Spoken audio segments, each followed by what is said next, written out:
Septembar je prijelazni mjesec u kojem se ljeto polako povlači pred jesenim, ali vrt i voćnjak su i dalje puni života. Toplina zemlje i još uvijek ugodne dnevne temperature čine ovaj mjesec savršenim za pripremu za sljedeću sezonu, ali i za sadnju biljaka koje vole svježije dane. Uz malo planiranja vaš vrt može izgledati uredno i produktivno, čak i pred zimu. Septembar je idealan za sjetvu povrća koje dobro podnosi niže temperature. Sijte špinat, matovilac, rukolu, radič i zimske sorte zelene salate. Ove kulture klijaju brzo u toplom tlu i razvijaju se dok se temperature postepeno spuštaju, pa ćete imati svježe povrće već u kasnu jesen i ranu zimu. Također možete posijati luk, rotkvice, peršun i blitvu. Ako imate plastenik ili tunel, razmislite o produženoj sezoni. Na primjer, sjetvom mrkve sada možete uživati u svježem povrću i tokom hladnijih mjeseci. Za one koji planiraju rano proljeće, sada je pravo vrijeme za pripremu gredica za bijeli luk koji će se saditi krajem oktobra ili u novembru. Tlo se može obogatiti kompostom kako bi zima dodatno proradila hranjive materije. Septembar je odličan mjesec za sadnju jagoda. Posadite ih sada i do sljedećeg proljeća imati ćete jake i zdrave bokore spremne za obilno rađanje. Birajte sunčane položaje i dobro pripremite tlo bogato organskom materijom. U voćnjaku se polako može početi sa sadnjom novih voćnih sadnica, posebno bobičastih vrsta poput malina, kupina i ribizli.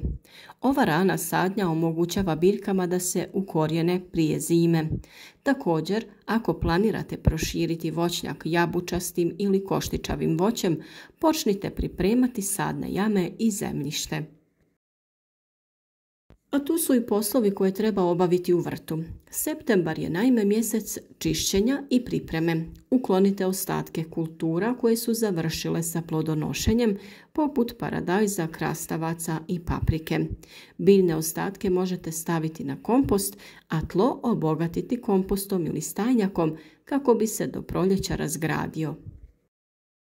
S obzirom da je ova sezona bila dosta dobra za uzgoj paradajza, paprika i krastavaca, neki su još uvijek sasvim zdravi i daju nove plodove, pa ovaj posao odgodite do njihovog propadanja, to jest do vremena kada više ne budu plodonosili. Vrijeme je i za sadnju i dijeljenje trajnica. Biljke poput perunika, ljiljana i božura možete razdijeliti i presaditi, što će im pomoći da ljepše cvjetaju sljedeće godine. Ako želite imati cvjetne gredice koje će zablistati u proljeće, počnite sadnju lukovica poput tulipana, narcisa i zumbula. One će se ukorijeniti dok je zemlja još topla, a procvjetati čim zatopli u proljeće. U voćnjaku je septembar mjesec berbe. Uklonite sve prezrele i oštećene plodove kako biste spriječili širenje bolesti i privlačenje štetnika. Poslije berbe dobro je obaviti i sanitarno orezivanje. Uklonite suhe i polomljene grane te očistite voćke od mumificiranih plodova. Također u septembru će biti i vrijeme da krenete pripremati mlade voćke za zimu.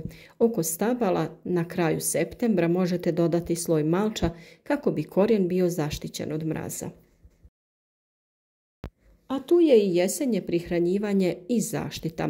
Krajem septembra dobro je primijeniti organska đubriva poput komposta ili zrelog stajnjaka. Tlo će do proljeća postati bogato hranjivim materijama, što znači zdravije biljke i obilnije plodove.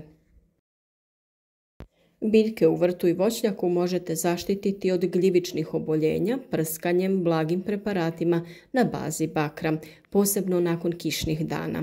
To će smanjiti rizik od bolesti koje prezimljuju na biljkama.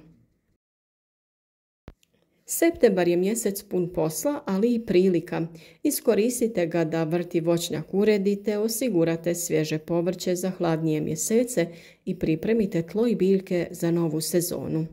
Sve što sada uradite donijeti će vam bogatu i zdravu berbu sljedeće godine. O svim ovim pojedinačnim temama ćemo govoriti u posebnim video savjetima, posvetiti pažnju uređenju vrta, biljkama koje se sada uzgajaju, te posebnu pažnju voćkama i njihovom održavanju, zaštiti i prihrani. Zato ostanite s nama i u narednom periodu kada nećemo prestati davati korisne savjete kako bi vaš vrt i voćnjak bili što uspješniji.